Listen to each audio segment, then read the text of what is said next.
I love you.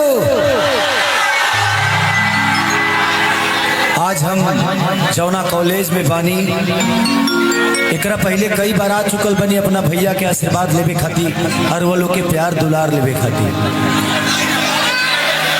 कोनो जरूरी नहीं 5 साल बाद चुनाव होता, यही में हमनी के बच्चन के भविष्य तय करे के बाद। और हम तो अचानक लड़ गई नहीं। हम इधर से आप लोग थोड़ा साइड से देंगे ना, सब लोग देख रहे हैं ना। बस हमनी के ये कहे आयल बनी जा कि 20 साल हमनी के चाचा के दहनी जाना, 20 साल हमनी के चाचा के दहनी था ना, 5 साल भतीजा के दिया। इतना गारंटी बा कि रौरा खाती हमेशा जितेंद्र भैया लड़ल बड़े। अभी हो बेचारू का कर सरकार बनी तब तो आदमी बेहतर कर सके। इनके मन में आप लोगों के प्रति श्रद्धा मान सम्मान हर वो चीज है, बट हम करें क्या? पावर किसी और के हाथ में है। तो हम लोग इस बार पूरे बिहार कितना लोग छठ करे खातिर आइल बा। काल एक जना कहते रहे कि भैया अब की सरकार आरजेडी के बनाइए कि हमने के प्रदेश में जाए। तो हम कहने की अब जाए तरह के ना दे हम हमने के जे आइल बाबू यही जी रही, यही जी रोजी रोजगार करी, अपना मेहरारू के संग खुश रही।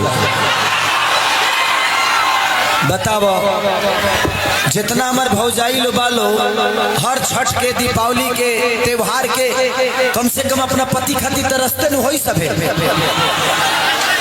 आज 15 साल से सरकार बा, माननीय हमने के पिता तुल मोदी जी के दिल्ली में पूरा हिंदुस्तान के सर्वोपरि स्थान पे बैठे हैं वो।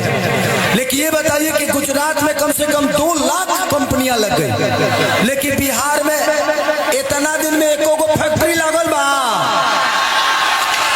तो हम रहुआ सबसे एक गो आग्रह करे आइल बनी कि जात पात छोड़ के अब के हमने के अपना बच्चन के भविष्य खातिर वोट करे के बाद।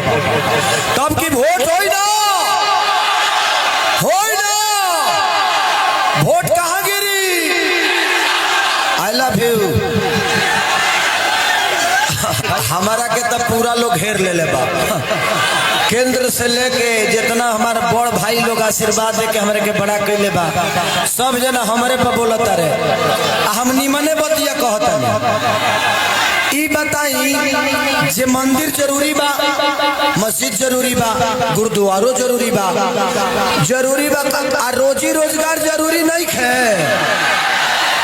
जब इन लोगों से सवाल करिए कि विकास की बात करिएगा तो कहते अयोध्या में राम मंदिर बन गया, अच्छा है, हमें चाहिए भगवान, हमें चाहिए। लेकिन ये बताइए कि भगवान दिल में उत्पन्न होता है कि मंदिर में?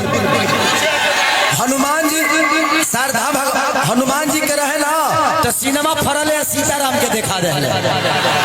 तो पहले दिल में उत्पन्न होता है। हमारे लिए मंदिर, मस्जिद, गुरुद्वारा, सनातन सब जरूरी है। आपके कहने से हम थोड़ी फॉलो करते हैं, आपके कहने से पूजा पाठ करते हैं, हमारे मन में भगवान है इसलिए करते हैं। लेकिन आपका ये भी विषय है जे आपको वोट, हमने आपको वोट दिया, आपने सनातन बचा लिया, मान लिए, लेकिन रोजगार कब देंगे आप? पूरे जीवन सनातन ही बचाएंगे? सिर्फ सनातन पे बात होगी और रोजगार पे बात नहीं होगी। जब भी एनडीए के किसी नेता से पूछिएगा तो हर हर महादेव, हिंदुस्तान है, हिंदू मुस्लिम, अरे हमें कब तक लड़ाओगे यार?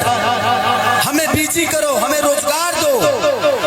आज 20 साल से मैं हर चुनाव में एक ही सब सुनता हूँ, एनडीए के जितने भी प्रत्याशी हैं, जंगल राज, जंगल राज। अरे जो बच्चा 20 साल पहले पैदा हुआ है वो जानता होगा, जो 20 साल इधर पैदा हुआ है वो बेचारा कभी मन में डाल दिए जंगल राज। अभी तक जंगल राज है। 20 साल से आपके हाथ में है, सरकार है, तो आपने कौन सा स्वर्ग बना दिया हमारे बिहार को? बताइए, आपको बना देना चाहिए ना एक फैक्ट्री लगी, जो चीनी मिल चल रहे थे वो भी बंद करा दिया आप लोगों ने। अब की सरकार बदला के बावे बदलाई ना। अच्छा भौजी तू लोग नहीं कुछ चाहत की तरह लोग के मौरत तरह लोग के साथ रहो। बताओ लो बताओ मर्दा अकेले पराठा बेलत हो दिल्ली में, वो तो चाहते हो ना कि मौगी के गरम गरम पराठा हम खाई। तो देखिए पीड़ा है। हम जहाँ लड़त नहीं लोग के बुझाते, हमारे लिए राजनीति बिजनेस नहीं है, बिजनेस नहीं है। भगवान ने पैसे बहुत दिए हैं, हम सुतियों के कमाई ले सुतल रही ले, तब तक ले पलंग सगवान के रात में लोग सुनत रहेला। हमारा बिजनेस में कोनो दिक्कत नहीं खे। दर्द बा हम भी देखते हैं। आज खेसरिया अगर बॉम्बे चल गई के कर देल हा, अगर सरकार फिल्म सिटी बनौले रही आ यही जगह संगीत के व्यवस्था भई रही तो खेसरिया बिहारे बना रही। साल के 70 लाख कम से कम हम खाली टैक्स दी ले। अब सोची कि वो कमात ना हुई खेसरिया टैक्स दे देला। अगर बिहार में रही तो टैक्स के करा बिहार सरकार के दी ना।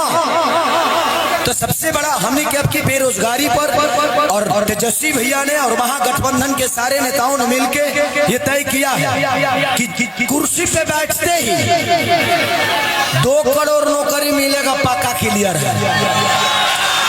हम चाहेंगे कि हमारे बिहार में फैक्ट्री लगे। ये हमारे प्रशासन के लोग हैं, ये बड़े सम्मानित हैं। ये हम सबके सुरक्षा के लिए ना कभी दीपावली मना पाते हैं, ना कभी छठ मना पाते हैं, ना कभी होली मना पाते हैं। 2004 से इन लोगों का पेंशन खत्म कर दिया सरकार ने, अभी तक इन लोगों का पेंशन लागू नहीं हुआ। मैं आग्रह आप सब जितने भी प्रशासनिक लोग हैं, बिहार पुलिस, मैं आपके लिए लड़ूंगा और मैं भैया से कहूंगा कि सरकार बनते ही बिहार के जितने भी बिहार पुलिस के लोग हैं उनका पेंशन जल्दी से जल्दी लागू किया जाए। और एजेंडा में आ भी गया है। ये मैंने आवाज उठाई क्योंकि मैं एक छपरा में शो कर रहा था, रोड शो। एक बिहार पुलिस के कर्मी आए, कहे कि भैया आपकी सरकार तो बन रही है, प्लीज हम लोगों का पेंशन जरूर लागू करवा दीजिएगा। हम कहने की जाइए, इसके लिए जितना लड़ना होगा बिहार पुलिस के जवानों के लिए पेंशन लागू कराने के लिए खेसारी और पूरा महागठबंधन लड़ेगा। तो इस बार भतीजा का सरकार चाहिए ना। ऐसे भी चाचा थोड़ा पुरान हो गए हैं, बुजुर्ग हो गए हैं, तो अब थोड़ा सा आराम करना चाहिए उनको, है ना। और एक और मैं भैया से कहूंगा कि बिहार पुलिस के जितने जवान हैं उनकी पोस्टिंग उनके घर से 60 किलोमीटर के अंदर में किया जाए, ताकि कम से कम अपने रह के बच्चों का बेहतर भविष्य सोच सके, अपने माँ बाप से मिल सके, जरूरत पड़े तो तुरंत आ जाए। कि टूट जाए राजा जी, हम गाना खतीना बल्कि अपने बिहार के दर्द लेके आई बनी। हम चाहता नहीं कि हर आदमी खेसारी बन जाओ, हर आदमी जितेंद्र बन जाओ, हर आदमी तेजस्वी बन जाओ। हमने के अब की सरकार बदले के बाद बुझा गए ना, हमारा पवार होत रही होखे दलो जतना वार होता, आज नया होता।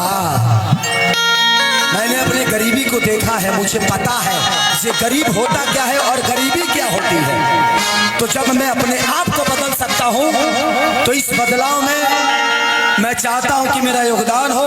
और इस बार बिहार की मैं जहाँ भी जा रहा हूँ हर आदमी एक ही बात बोल रहा है, भैया सरकार आ रही है अपनी, सरकार आ रही है अपनी। तो इस बार बदलना है ना। ए मौसी एक नंबर लौटे, हमारा आवाज फंस गई बाहू, इतना ना चिल्ला देतनी का करी, ठंडा गरम ठंडा गरम। अब एसी में रहे वाला आदमी करोड़ों के काम छोड़ के रउआ सबके बिहार बदले में योगदान देवे खातिर आइल बानी, लेकिन अकेला खेसरिया चाहे जितेंद्र भैया के